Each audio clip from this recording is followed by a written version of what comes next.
Chapter 7. Charged with Treason.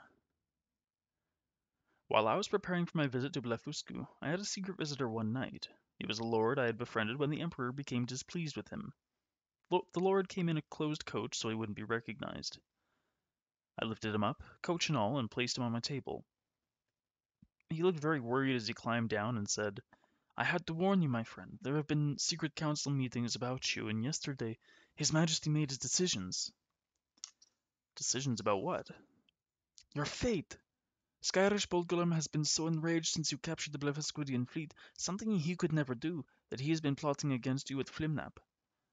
But I was only following the Emperor's orders, I protested. I know that, and so do many others, but those two have managed to convince the Council that you pose a danger to our kingdom, and they've drawn up charges of treason against you.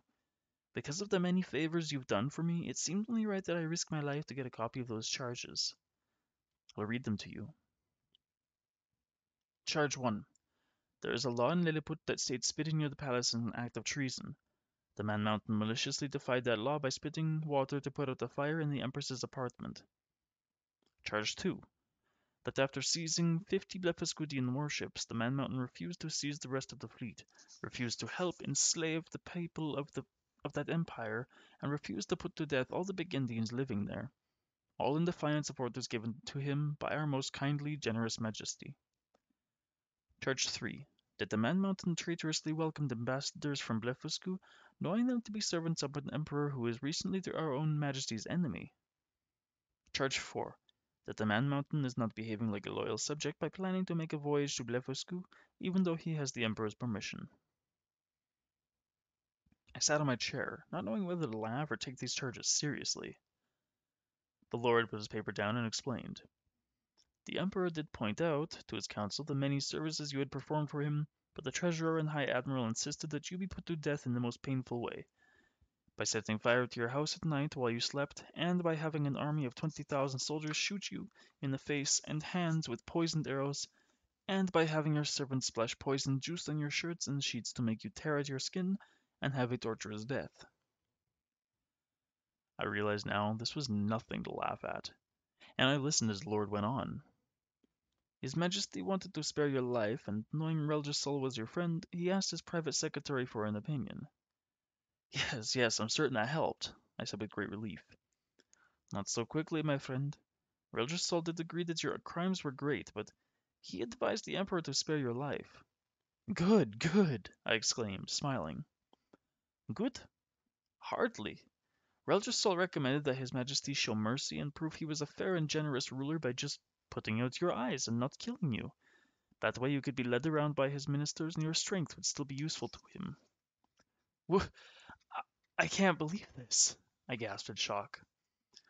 But the High Admiral wouldn't hear of it. He said putting your eyes out was too easy a punishment. Besides, you could drown the entire palace with mouthfuls of water if you wanted to. No, he insisted on death, and the treasurer agreed, arguing that the treasury couldn't go on supporting you and that you'd probably eat more once your eyes were out. And what was their final decision? The Emperor still refused to put you to death and asked Reldresal again if he had any other punishment that could be added to putting your eyes out. The secretary thought a while, then suggested slowly cutting back on your food supply. The treasury would be saving money and you'd grow weaker and weaker until you died. And what did they plan to do with my body when I was dead? The Emperor would have 5,000 men cut away your flesh, carted away, and bury it in a distant part of the land. But he would leave your skeleton behind for the people to admire. And how was this wonderful suggestion received? I asked with sarcasm. Everyone agreed to this idea, and they also agreed to keep it a secret. And when am I to receive this delightful news? In 3 days. The secretary will come here to read you the charges and the punishment. He will assure you that your eyes would be put out with expert skill by His Majesty's own surgeons, who will shoot sharp-pointed arrows into your eyes. With that, the Lord wished me luck and returned to the city, as secretly as he had come. I sat for a long while talking to myself. Should I risk a trial and attempt to prove my innocence? No, I'm still free and strong enough to crush this entire empire and everyone in it. Yet, I've taken an oath to be loyal to the Emperor and protect his kingdom. Finally, after several hours, I made a decision. To save my eyes and of course my life, I won't wait for the secretary to come. I'll leave on my visit to the Emperor of Blefuscu sooner than I planned. In fact, I'll leave today. When the sun rose that morning, I sent a messenger to the palace, advising the Emperor that with his permission I was leaving for Blefuscu. I didn't wait for an answer, but gathered my belongings and hurried to the northeast coast of the island.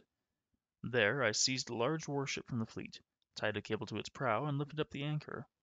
I put my clothes and my bed cover into the ship and began to pull it along, as I waded into the water, then swam across the channel.